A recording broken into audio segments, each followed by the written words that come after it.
Bismillahirrahmanirrahim. Assalamu alaikum dear students. I hope you will be fine. Class 8. This is our 7th lecture of the unit number 5 topic 5.2.1 balancing the chemical equation. In the last lecture we will read the two types of equations, balanced equation and unbalanced equation, and now we will read how to balance the chemical equation. तो बेटा जो last lecture हमारा था वो था कि balanced equation क्या होती है और अनबैलेंस्ड केमिकल इक्वेशन क्या होती है. बैलेंस्ड केमिकल इक्वेशन वो होती है जिसके अंदर रिएक्टेंट्स यानी कि एरो की लेफ़्ट साइड और एरो की राइट साइड जो प्रोडक्ट्स होते हैं, ठीक है, लेफ़्ट साइड पे रिएक्टेंट्स, राइट साइड पे प्रोडक्ट्स होते हैं, इनकी जो तादाद होती है वो इक्वल हो जाए तो वो बैलेंस्ड केमिकल इक्वेशन होती है. इसकी एग्जांपल ये हाइड्रोक्लोरिक एसिड और सोडियम हाइड्रोक्साइड दोनों मिलके क्या बनाते हैं, सोडियम क्लोराइड प्लस वाटर. ठीक है, सोडियम क्लोराइड क्या होता है बेटा, ये हमारा खाने वाला नमक होता है. ठीक है, उसका फार्मूला, केमिकल फार्मूला. अब क्या है बेटा, इसी तरह से जो अनबैलेंस्ड केमिकल इक्वेशन थी वो क्या थी कि जिसमें रिएक्टेंट्स और प्रोडक्ट्स की तादाद क्या हो, सेम ना हो. अब जैसे हाइड्रोजन है, क्लोरीन है और ये गिवस क्या, हाइड्रोक्लोरिक एसिड है. अब ये एसिड क्या होता है, ये एक्वस फॉर्म में होता है, ये दोनों क्या होती हैं, गैस फॉर्म में होती हैं. और फिर ये क्या है कि इनके जो नीचे नंबरिंग है यानी कि इनके जो मॉलिक्यूल नंबर हैं वो दो दो है. तो यहाँ पे क्या है, ये एक एक आया हुआ है. ठीक है, तो ये हमारी क्या थी, अनबैलेंस्ड इक्वेशन थी. तो आज का जो हमारा लेक्चर है वो नेक्स्ट पेज नंबर 66 से स्टार्ट है. तो आज के लेक्चर में हमने ये पढ़ना है कि जो अनबैलेंस्ड इक्वेशंस होती है उसको बैलेंस्ड हमने किस तरह से करना है. तो unbalanced equations can be balanced by different methods, मुख्तलिफ तरीक़ों से इनको बैलेंस किया जा सकता है. ठीक है, the trial and error method is commonly used. ये जो मेथड है, ट्रायल एंड एरर मेथड है, ये बहुत कॉमन है.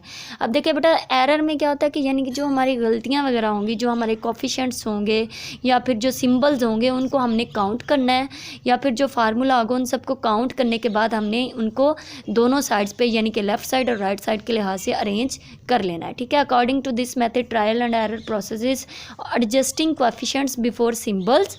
ठीक है, फॉर्मूले is continue till the number of the atoms of the element on both sides of the equation becomes equal. हमने तब तक उनको काउंट करके उनको बैलेंस करते रहना जब तक दोनों साइड्स पे उनके नंबर एक जैसे ना हो जाएं.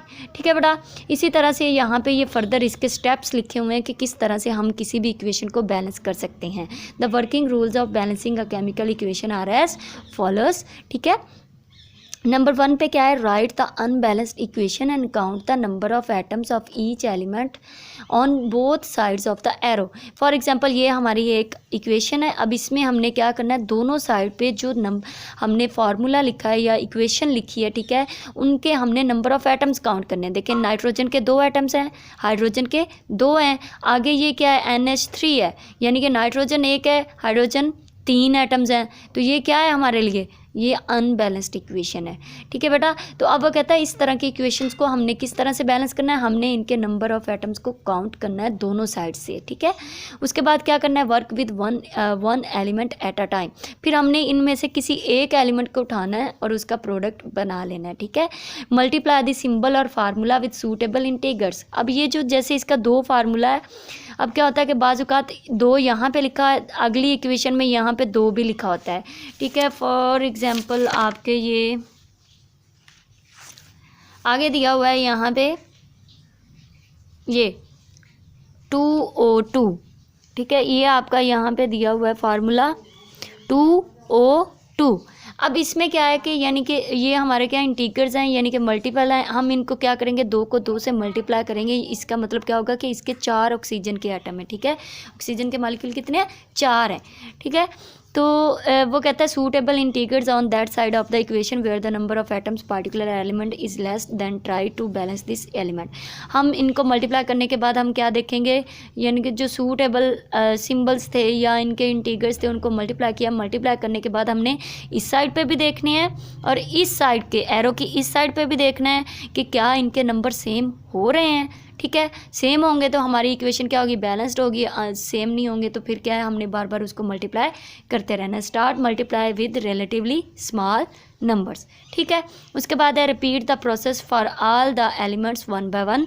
तो ये वाला जो मेथड है हमने सारे एलिमेंट्स के साथ 1 बाय 1 करना है. पहले नाइट्रोजन का किया है तो इसका कंप्लीट करेंगे, फिर हाइड्रोजन का करेंगे, फिर उसके बाद हमारे पास जो भी प्रोडक्ट आएगा। सही है। Balance the diatomic molecules like hydrogen. अब देखें ये जो नाइट्रोजन हाइड्रोजन इसी तरह यहाँ पे जैसे ये डाई एटॉमिक क्यों है, क्योंकि दो एटम्स वाले, ठीक है, हाइड्रोजन के भी दो है, नाइट्रोजन के भी दो, ऑक्सीजन के भी दो, क्लोरीन के भी दो, तो इनको सबसे लास्ट में हमने बैलेंस करना है। ठीक है। उसके बाद some example for the balancing equation are given below. ठीक है।